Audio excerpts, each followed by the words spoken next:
I haven't seen this, but Rick just told me, Clayton Tune to the Green Bay Packers practice squad. Oh, The Clayton Tune era in Arizona is over. So he cleared waivers and he signed to their practice squad. That's what it sounds like, yes. Interesting. Max, your thoughts? Well, guess the Cardinals got to go find a number 3 quarterback. New emergency third. You do have to find one now. That's exactly what you have to do. I mean, I'm sure you were hoping that he would clear. You would be able to sign him back. I mean, that's also why you see 3 open spots right now for the Cardinals on their practice. They only signed 13 of their 16 to that practice squad, hoping to probably put Clayton Tune in one of those spots. But now you got to go free agent quarterback shopping right now to get a guy that will actually be good at, that will want to be on the practice squad as emergency third. I also see Mike Kay, who covers the Panthers, saying that Carolina plans to add DJ Dallas to their practice squad. Oh, to their practice squad so as well. That's what it says, yeah. Okay. Interesting. DJ Dallas, it was a cut that I did not see coming. And that might also be a reflection of that cut, right? He probably felt like he probably deserved to be on that roster, probably felt like listen, we're obviously not privy to what the coaches see and what the GM and the pro scouting staff see. But at the same time, they all agreed that Bam Knight outperformed him, even though I would think that there's a higher upside for me watching DJ Dallas versus what I saw Bam Knight, especially in that Raiders game. I was like, oh, this is an easy one. This is a no-brainer. Then to see that happen yesterday, maybe there's a little bit of scoring there. You know what I'm saying? And I also think, too, guys, a lot of the joint practices, how important these joint practices are now. Yeah, they're huge. So I think a lot of that may have actually factored into it as well. Yeah.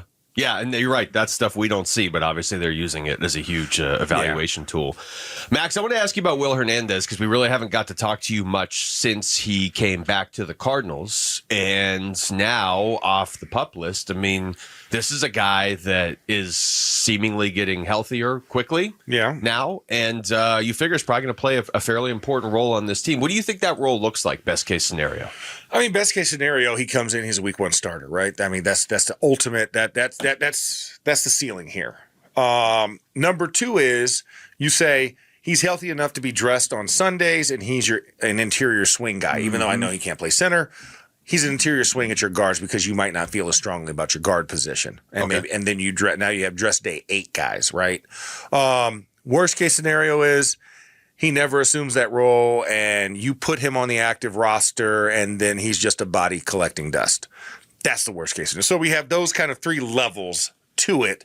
And I think he falls somewhere between 1 and 2, definitely not 2 to 3. I think he's going to be a starter, but I think getting back into football shape, making sure that – because he already knows the offense. He's already been here. It's not like, oh, my gosh, I learned something brand new. No. There's nothing new under the sun right now. It's about him getting up to game playing speed. And that's going to be the biggest thing because he hasn't had that time. And for anybody, no matter how much, and you know this, Wolf, right? Yeah. That game speed and that training camp speed are 2 very different animals. And preseason speed is nowhere near NFL regular season, got to have it speed. Especially when you think of a big man. Would you say Will Hernandez is a big man? It's kind of large. Very large. I think more barrel than six pack, Yeah, exactly. I'm thinking a dumpster with eyebrows for the most part. Exactly. And he's one of my favorite guys, and Will knows it. I say that as a compliment. Yeah. That's who he is. And this is a big man who is very, very physical as well. His mentality is what separates him. Offensive linemen, a lot of offensive linemen for the most part are under control. They tend to be under control in a football game. And although they're aggressive, they're so technique-oriented. Measured rage. Yes, I love that. Yeah, that's the best way to describe it. Sounds like a Rage Against the Machine cover band. It's measured. It's under control is what I think you're saying. Yeah, absolutely. And Will Hernandez, he tests that. He's a little on the outside of that measured rage. He's a touch aggressive. He's very, very aggressive. I think it's one of the reasons why he's going to be the starter at some point in time. Oh yeah, I think it's more of a matter of when versus if. Yes. And listen, there's no knock against Isaiah Adams. I was Right? going to say, where is he starting? If he's starting Yeah. over Isaiah Adams? I would say that would probably be where I would probably slate him first. Even though Isaiah Adams has had a very good training camp. Really good training Really camp. good. Really good. But it's not the regular season. It's and not. again, And he doesn't have a resume yet. yes. So, obviously the one thing we always say is, right, if you'll bite as a pup, you'll bite as a dog, right?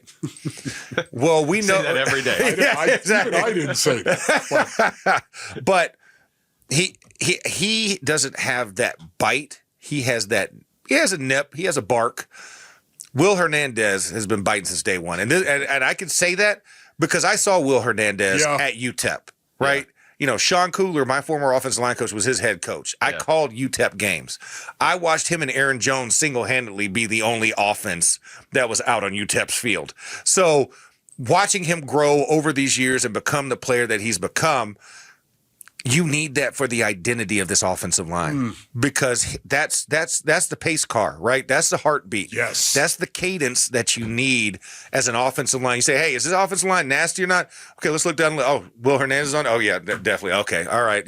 Strap on the mouthpiece, make sure the chin strap's double buckled. Now it's ratcheted. You don't really unbuckle it anymore. It's just a ratchet Just thing. permanently on. Yeah, I know. It's just permanently there. That's what I think he brings. And I think you have to have that for the identity that the Cardinals want. Yeah. Because it's not by accident that you load your specialists the way that you do on the offensive side of the ball, right? Yes. 4 running backs and 4 tight ends. It looks like 22, but we know it's 21 and 13 and 12. But at the same time, that's an identity that says physicality. That doesn't say we didn't sign 7 wide receivers. We didn't get 3 scat backs in the backfield, right? Nope. To spread it out. It's like, no, we want to hammer between the tackles, and preferably we'd like to go between the guards. A-gap to A-gap action, and then let's let the cutback dictate the B and C gaps. That's the mentality they're going with. You need that guy as your front runner. Yeah, I just want to ask Max this quickly. He brought up 4 tight ends. I figured that. I probably could have left when he said that. Max, did you happen to watch the Kansas City Chiefs game? Did you happen to see the Kansas City Chiefs game? I saw highlights of it. You saw highlights of it, okay. Because I was still in a dorm room with 4 walls. You didn't have cable? So I did not have cable. I would encourage you, my brother, to go back and look at it. There was a guy by the name of Tip Ryman, number 87. Go back and watch. If you haven't heard of him, you're going to hear of him here. Seriously, Max, watch him play. He had like 4 pancakes. I'm talking about against the ones and the twos. And Kansas City does like playing their ones and twos in the preseason. He went out. I have never seen somebody be so physical and aggressive on a preseason game, especially from a guy that is a year 2 player. To me, it was really, really cool to see it. Go back and look at it. I think the Arizona Cardinals, I think there's no question they're going to lead the league in 12 personnel. And I will say this, not watching the Kansas City game, but also having watched Tip Ryman before, play. That's right. I would say I agree. That's on brand with him. That's just the type of guy he is. He's gritty. He's a bully. He has that, it's that kind of just, I would call it, I'm trying to figure out what's the most democratic way without getting an FCC fine. Yeah, I can't wait to hear don't this. Do that. Maybe tell us during the break. He is a prickly pear. Huh? That's good. Right? That's good. That's not bad. Yeah. So he's that type of guy, which you need. You need that dirtbag type of dude, right? And I say dirtbag with the most reverence and utmost respect. Dirtbags and dumpsters, this segment. That's right. But I mean that as a compliment. It's a football term of endearment. Some people give roses. We give nicknames. That's right. I can safely say I feel like if Tip Ryman were here and you called him a dirtbag, he'd be like, well, thank you, Max. He actually would. It's a bow and a curtsy at that point. And that's Will Hernandez as well. Yeah, exactly. Very much he's like nasty. that. He's echo of the whistle type of player. And I think for Tip, and you have to also remember, this dude's also playing core 4 special teams, right?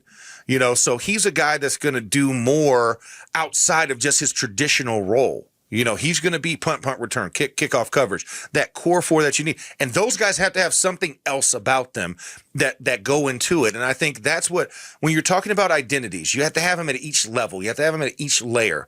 Like, who that guy is.